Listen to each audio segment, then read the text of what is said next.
رجعت لكم بفيديو عن راس المنيا، وللأسف هو موسم للنسيان وهيبقى بشع بجد، وفي ماتشات كتير محجوزة وفي ماتشات كتير هاتوقع لها إيه اللي هيحصل فيها.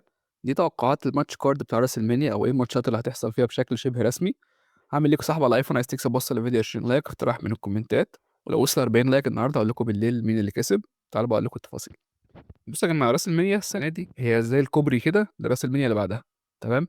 يعني أي قصة حتى هتلاقوها منوّرة أوي أو وهوجة أوي، القصة دي هتلاقي حصل فيها تدخُّل كده يخدم السيزون اللي جاي، لإن السيزون اللي جاي بتاع 43 هيبقى في السعودية، والناس دي دافعة كتير جدًا، ومتفقين مع The Rock وAustin وناس كتير، فغالبًا هم هيخدموا لها حلو يعني. طَب إيه اللي هيحصل في راس المينا السنة دي؟ نبدأ معانا أول حاجة بالحزام الtag team بتاع ريا ريبلي وAyo Sky. كان في كلام إن ريا وAyo Sky يقلبوا على بعض، وريا تبقى الشريرة وAyo Sky الطيبة، ويخلّوا الموضوع زي إيدي جاليرو وري ميستيريو زمان كده، عارفين اللي هو واحد بيغش والتاني مسالم أوي وبتاع. بس خلاص عدّى 8 أسابيع على راس المنيا أهو، واضح إن الخطة دي مش هتحصل، فالاحتمال الأكبر إن ريا ريبلي وإيو سكاي هيدخلوا المنيا وهُم أبطال التاج تيم، واللي هيلعبوا مين بقى ضدهم هيكون البيلا توينز. البيلا توينز لإن هُم طلبوا فرصة على اللقب أصلًا، وبسبب الشعبية الجبارة، البوب اللي خدته بري بيلا في الرويال رامبل كان أعلى بوب في العرض كله، أعلى هتاف للجمهور يعني، فغالبًا هياخدوا فرصة على الحزام. وفي احتمال برضه إن هُم هو كده الاتنين دول هيلاعبوا بعض تمام، بس في زيادة بقى ممكن يزودوا الماتش إن هُم يخلّوه ماتش رباعي، يعني يحطوا فرقتين كمان مع بعض وكده، 4 فرق في بعض يعني. الماتش اللي بعد كده ممكن يبقى غريب شوية لبعضكم، هو يبقى جونتر ضد ري ميستيريو. طبعًا كلنا متوقعين إن جونتر يلاعب بروك ليزنر، وعِشنا على الماتش ده dream match وكل حاجة، بس الحقيقة إن الماتش بين جونتر وبروك مش هيحصل دلوقتي، هيحصل إمتى؟ هيحصل في سامر سلام لمّا بروك يعتزل، عشان طبعًا جونتر هو الlegend killer وكده، تمام. طب جونتر هيلاعب مين؟ جونتر هيلاعب ري ميستيريو. هُم الاتنين أقول لكم حاجة تثبت حكاية بروك ليزنر دي، إن هُم الاتنين ما لمسوش بعض أصلًا في الرويال رامبل، عكس 2023 لمّا بصوا لبعض وش لوش، كان في مؤشر إن هُم يلعبوا لغاية ما بروك اتورط في القضية بتاعته، فهُم شايلين الماتش ده لسامر اسلام زي ما قُلت لكم عشان ليزنر يعتزل فيه. طب جونتر بيعمل إيه الأيام دي؟ جونتر هيلاعب ري فينيكس الأسبوع الجاي تمام، في الRaw، والماتش ضد ري ميستيريو اتلمّح له كتير، بس لسه مش واضح ري ميستيريو هيعتزل فعلًا في راس المنيا والّا لأ، ولو اعتزل هتبقى صدمة كبيرة طبعًا، لإن دومينيك مش موجود وما كانش معاه في ماتش الاعتزال حتى. بس غالبًا جونتر هيلاعب ري فينيكس، فهيرجع ري ميستيريو يتدخّل وتوصّل لعداوة في راس المنيا، تمام. بعد كده عندنا بيكي لينش ضد AJ لي، وده أكتر ماتش أصلًا مضمون إن هو هيحصل في راس المنيا من زمان، قبل ما أي ماتش يتّفق عليه يعني. فالWWE بوّظوا الدنيا شوية لمّا قدّموا ماتش 7 أسابيع ولعبوه في Elimination Chamber، لإن Elimination Chamber برضه مش بنفس الزخم أو الmomentum بتاع عرض زي راس المنيا، بس تمام، يعني يبقى ماتش زي ماتش وrematch بتاعه أو حاجة زي كده. بس التقارير كلّها بتقول لك إن في بينهم ماتش في راس المنيا، فما نقدرش نستبعد إنه يكون ماتش بنظام خاص بقى عشان يزوّدوا الحماس ليه شوية، اللي هو بيسموه الgimmick match، مثلًا street fight أو حتى ماتش استسلام. الماتش اللي بعد كده هو ماتش الولايات بتاعة الستات. المصيبة إن حزام الولايات بتاع السيدات ده ما اتدفعش عنه ولا مرّة في عرض بيل أو pay per view، يعني ما فيش أي عرض شهري اتعمل فيه ماتش على اللقب ده، فالWWE هتهتم بالحكاية دي أوي، لو حطّوا مثلًا بنات mid card زي مثلًا جوليا مرات زاك رايدر شيلسي جرين، وجوليا اللي هي عندها إصابة دلوقتي، وجوردن جريس، فالWWE ممكن تحط الأسامي دي كلّها في ماتش كده، ويبقى ماتش سبوتات ولحظات مهمة جدًا وsequence وكده، عشان زي ما قُلت لكم الحزام ده ما اتدفعش عنه ولا مرّة في عرض شهري. كمان فريق The Vision بقى هيعمل إيه؟ فريق The Vision طبعًا برونسون ريد اتصاب، وعندك 2 التانيين رولينز وبريكر اتصابوا. The Vision يا جماعة هيلعبوا ضد باد باني وبنتا وLA نايت. في اسم مشهور اتقال إن هو هيظهر في راس المنيا، الاسم ده هو باد باني تمام، وقال لك ده هنعمل ماتش بين باد باني ولوجان بول، وبعد كده الDWWE طلعت وقالت الماتش ده موجود تمام بس هنأجله، غالبًا هيخلّوه في راس المنيا 43، لإن باد باني محبوب جدًا تمام، فممكن يستغلوا وجوده ويحطوه في أسامي مع ناس زي بقى فريق ثلاثي ضد فريق ثلاثي، اللي هو سيريو ولوجان بول وحد كمان يعني، ضد إل نايت وبنتا والناس دي. لإن إل نايت وبنتا عندهم تاريخ مع العصابة دي أو الfaction دي، فطبيعي يستغلوها، وفي كلام أصلًا إن The Vision هتنشق لفرقة tag team بين سيري ولوجان بول وخلاص، لإن خلاص كله اتصاب.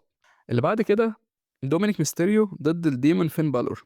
في كلام كتير جدًا إن فين بالور طلع للواجهة خلاص، وده كان بسبب CM Punk على فكرة، هو اللي قال لك أنا باحب أشتغل مع الراجل ده وهو مش واخد حقه، فخلّاه يلعبوا على البطولة يعني. طب فين بالور هيخسر كده من CM Punk في الMelimination Chamber في شيكاغو تمام، بناء على كده هنشوف راس المنيا أخيرًا هتكون في المكان اللي هيتواجه فيه مع دومينيك على بطولة القارات. هو كان أصلًا المفروض الماتش يحصل في سامر سلام وكان هيرجع بشخصية الديمون، بس الWWE لغوا الخطط دي دلوقتي، وقال لك ده بالور لسه بيتبني من أول وجديد وعايزين نصبر عليه. فأنسب وقت إن هو يرجع بالشخصية دي والناس متفاعلة معاه، إن هو يبقى في راس المنيا. ممكن يخش baby face وده غالبًا أكيد، وهيكون حتى دومينيك ميستيريو ممكن يخسروا ماتش ضد سي ام بانك في الإليميشن تشامبر او يبنوا العداوه من هنا يعني. تمام. في المين ايفنت الليله الاولى بتاع راس المنيا في كلامين، في كلام انتشر كتير جدا ان الدبليو دبليو عايزه تخلي الماتش ده رباعي، فاللي هيحصل ان هو يبقى اورتن وكودي ودرو وجيكوب فاتو. تمام. ده الاربعه ضد بعض. طب لو ما حصلش كده هيحصل ايه؟ لو ما حصلش كده تخلي راندي اورتن ضد جيكوب فاتو في ماتش لوحده، والدبليو دبليو اي تلعب على وتر ايه بقى، ان هما الاثنين دول، ان اورتن اللي ضرب جيكوب فاتو عمل له الاصابه، الراجل الخفي اللي كانش حد عارفه، فما كانش هيبقى معروف بقى مين الشرير في العداوه دي لحد ما نشوف بقى اورتن هيعمل ايه في جيكوب فاتو في الماتش بينهم. طب الاحتمال التاني ان هو يبقى ماتش رباعي زي ما قلت لكم بين الاربعه، ولو ما كانش خلوا اورتن ضد جيكوب هيخلوا كودي ضد درو في ماتش واحد ضد واحد. تمام. طب الماتش هيتعمل ازاي؟ ما هو عملوا كل حاجه. الماتش ده لو حصل غالبا يبقى هيل ان سيل. تمام. لان خلاص انت عملته حتى 3 ستيجز اوف هيل اللي هو مراحل الجحيم الثلاثه في سماك داون، فاللي كان هينهي العداوه بجد يبقى هيل ان سيل او حاجه تليق بالماتش زي ده وبمين ايفنت راس المانيا اللي هي الاولى اصلا. بس انا يعني بقول لكم اللي هيحصل هيبقى ماتش رباعي غالبا، لان الدبليو دبليو بترجح الفكره دي جدا يعني. كده اول ليله. خش بقى على الليله الثانيه. اللي حصل هيبقى جيت كارجل ضد شارلوت فلير او اليكسا بليس. الخطه الاصليه كانت ان جيت كارجل تلاعب بيانكا بلير. تمام. وطبعا بسبب تعقيدات اصابه بيانكا وان عملت عمليه في صباعها وكده كانت لسه منزله على الانستجرام، الماتش ده غالبا مش هيحصل. فهم عندهم اختيارات كتير جدا في سماك داون، بس بسبب نقص خبره جيت كارجل في الحلبه وانها بتعمل اصابات كتير جدا، هي عايزه واحد خبير معاها. ولو تاخدوا بالكم شارلوت فلير شالت تيفاني ستراتون وشالت ريا ريبلي وشالت قبلها بيكي لينش في راس المنيا، فهي يعني فرس رهان او حد ما بيخيرش ابدا. طب هتلعب ازاي هي وهي اصلا طلعت من التصفيات؟ ممكن يعملوها طريقه، وممكن تكون اليكسا بليس ضد جيت كارجل وده مستبعد شويه، وشارلوت فلير تحت الحلبه عشان يبنوا العداوه ان هو بين الاثنين دول يقلبوا على بعض ويلعبوا ماتش في سمر سلام اللي هي شارلوت واليكسا. تمام. بعدين ماتش سلالم على لقب الامريكا بتاع الرجاله. برضه مستوى لقب الامريكا بتاع الرجاله او اليونايتد ستيتس، اللقب ده كان هو نجم العروض سماك داون كلها بسبب التحدي المفتوح والحاجات دي كلها، فلازم يعرضوا المواهب اللي هي في الميد كارد في ماتش سلالم مثلا، حاجه زي تريك ويليامز، كارميلو هيز، سامي زين، إليا دراجونوف، وحتى ناس زي كيت ويلسون ورويس كيس والناس دي كلها. وممكن كمان يحطوا شينسكي ناكامورا يرضوه يعني ويحطوا في ماتش زي ده. عارفين الماتشات اللي هي بتاعت فاكرين السلالم بتاع راس المينيا اللي فاتت او اللي قبلها تقريبا اللي هو كان اربع فرق ضد بعض، هي بتبقى حاجه زي كده يعني، ماتش كل لحظات مجنونه اللي هو بيسرق الليله بجد او بيسرق السبوت لايت يعني حتى لو هو مدته مش طويله. في ماتش كمان محجوز معانا ان الجراندي امريكانو الاصلي ضد الجراندي التاني اللي هو لودفيج كايزر ضد شاد جيبل، وده ماتش متوجه له من زمان اصلا، والاثنين بدأوا العداوه دي في الرويال رامبل. ورغم ان الجمهور بينتقد القصه وشايفين شاد جيبل اكتر من كده، وانا من الناس دي بصراحه، بس هم شايفين ان الجيمك ده ليه قيمه وان هو حتى لو بيضحك فده حاجه حلوه يعني. فممكن حتى يبقى قناع ضد قناع يعني، اللي يخسر يلعب قناعه كده، يا لودفيج كايزر يلعب قناع يا تشاد جيبل. نيجي بقى على التقيل، بروك ليزنر. طالما جونتر هيلاعب ري ميستيريو، بروك هيلعب ضد مين طيب؟ بروك هيلعب يا جماعه ضد اوبا فيمي.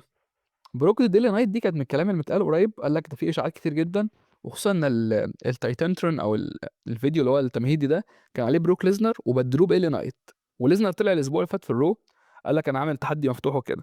بس ليزنر هيلاعب اوبا فيمي، باين جدا من الرامبل وباين جدا لحاجات كتير جدا ان هم عايزين يمهدوا الاوبا فيمي. وكمان الدبليو دبليو بتحب فكره ان هم يحطوا جته ضد جته يعني، ما تقنعنيش ان اوموس لما لعب بروك ليزنر كان عشان اوموس ده موهوب قوي يعني. فكون ان الاثنين فري ايجنت مش تبع عرض معين، والماتش ده ممكن يكون القفزه الحقيقيه في مسيره اوبا فيم يعني، وكل ده بيعتمد على نسخه ليزنر اللي هتحضر المنيا. لو واحد كسول هيبوظ الماتش، ولو متحمس هيشوف ماتش حلو فعلا. على فكره كمان اوبا فيمي كان بيقول لك انا بشكر الدبليو دبليو ان هم خلوني اعتزل بحزام الان اكس تي، اتصاعد يعني بحزام الان اكس تي، وقال لك انا شايف ان هم خلوني اعمل كده، ده قليل قوي اللي عملوه، فانا هم واضح ان هم مستثمرين فيا حاجه يعني. ففعلا الماتش ده كلنا فاكرين ان هو ملوش لازمه، بس هو ممكن يبقى حلو، الا لو كان زي بتاع دين امبروز مع ليزنر لما ليزنر كسل يعمل اي حاجه خالص. وبعد كده سيس رولينز ضد برون بريكر. تعال بقى نتناقش في الماتش هيحصل ولا لا. سيس رولينز اتغير مصيره خالص، كان الاول الخطه ان هو يلعب رومان رينز، لما سيس اتصاب الخطه كلها اتغيرت بسبب حركه كوست تو كوست اللي عملها، وبعدين بدأ يبنوا العداوه مع برون بريكر، بس دلوقتي بريكر هو اللي اتصاب. تمام. وده خلى الماتش في خطر كبير، مش معروف اصلا بريكر هيرجع يلحق ولا لا، وبيقول لك دول محطين دكاتره من اعلى عنايه وكده عشان يخلوا الاثنين يخفوا، ومش هياخد تصريح طبي الا بعد راس المنيا اصلا، لانه عمل عمليه كبيره هي بتاعه الفتاء. تمام. وكل المؤشرات بتقول ان رولينز هيرجع في الوقت المناسب. فالمشكله هنا في بريكر، لو ما لقاش تصريح صعب نعرف سيس رولينز هيعمل ايه. سيس رولينز اهم نجم في الشركه، فاكيد مش هتحطه مثلا ضد اوستن سيري، ضد لوجان بول اتعملت قبل كده حتى. فده ماتش مش هيليق براس المنيا قوي، ولا ينفع حتى يتحط في تاج تيم. فممكن نوصل لمرحله ان رولينز يغيب عن المنيا عشان مفيش خطه ابداعيه معينه، وتبقى خساره كبيره للاسف. بس مش منطقي يرجع وما ينتقمش من ذا فيجن برضه، وبالذات من برون بريكر. فللاسف الدبليو دبليو حطت نفسها في خانه ضيقه قوي. وبعدين ماتش ستيفاني باكير وليف مورجان، ليف مورجان كسبت رويال رامبل واختارت خلاص ستيفاني باكير. وفي قلق ان الماتش ده بيركز زياده على دومينيك، فنتمنى الدبليو دبليو يسيبوا البنات يعني يطلعوا اللي عندهم وكده، ما يعتمدوش على شهرة دومينيك وان هو الباص وبتاع. في كمان عامل اللي هو راكيل رودريجيز اللي ممكن تتدخل، فممكن بقى يخلوها بتغير من ليف مورجان وكده. ممكن ابقى لكم تفاصيل عن توقعات راس المنيا عموما يعني، بس مش دلوقتي اكيد. بس في كلام يعني اتقال كده ان دومينيك كده كده اسباني ولاتيني يعني، وستيفاني لاتينيه، فتبقى خيانه العمر ان هو ينضم لستيفاني ويعملوا شغل كويس مع جمهور اللاتين وكده. بس ده طبعا هيبقى قرار بشع بكل معنى الكلمه يعني، ده هيبقى ماسك ستيفاني باكير دمرها حرفيا. واخيرا المين ايفنت بتاع الليله الثانيه، سي ام بانك ضد رومان رينز. طبعا ده الماتش الوحيد المحجوز رسميا لراس المنيا على لقب العالم. وسي ام بانك كان طلع قال لك انا على فكره مبسوط ان انا بطل عالم، لان انا ما شاركتش لا في الرويال رامبل ولا في الإليمينيشن شامبر كماتش قفص يعني. وكده ما عندي فرصه استريح كتير، والاقي اي اصابه ضعيفه عندي اعالجها بحيث ابقى جاهز للماتش. طب الناس بتقول لك عايزين فين بالور يخشوا ويخلوا ماتش ثلاثي، بس ده مش باين ان هو هيحصل خالص. والحق يقال ده الصح يعني، ما تقنعنيش برضو ان هو يعني ماتش الاحلام هتبوظه بطرف الثالث يعني. حتى لو كان كمصارعه هيبقى امتع. تمام. ف اول برومو بينهم برضو كان شديد وكده، ورغم ان رومان كسول شويه وبيظهر كل فين وفين، وكان المفروض يظهر عادي قبل كده ويقلب الدنيا على بعضها، خصوصا ان هو ليه ماضي مع فين بالور وماضي مع سين بانك. بس تمام. الماتش ده ممكن يبقى كلاسيكو زي ما بيقولوا، وممكن يبقى هو الماتش اللي ينقذ العرض، زي ما الاثنين دول انقذوا العرض اللي فات بماتش واحد بس في العرض كله، اللي هو كان الثلاثي رولينز وبانك ورومان. وده كلام اجانب على فكره، تفتكروا معايا العروض كانت ميته يعني ممكن الماتش بتاع ريا والثلاثي برضو كان حلو. بس تمام. بالنسبه لحكايه درو قبل ما في الفيديو، يا جماعه درو الدبليو دبليو في عصر تريبل اتش قليل قوي قوي لما بيبقى ماتش ثلاثي والبطوله بتتغير. فاي ثلاثي تخيلوا معايا كده افتكروها، هتلاقوا كل الثلاثي والرباعي البطل بيحتفظ. وغير كده اصلا الصح ان البطل يحتفظ، ما تقنعنيش ان كود ياخد بطوله تاني، او اورتن مش مشكله، بس جيكوب برضو بعيده شويه. فغالبا بنسبه كبيره درو هيحتفظ. على الاقل هينقذ شويه الفتره الكارثيه اللي هو عاملها دي، بسبب ان هو بيطلع كل اسبوع يتهزق وما بيدافعش خالص عن البطوله. اشوفكم في حلقه جديده، وصلوا فيديو 20 لايك، ومع السلامه.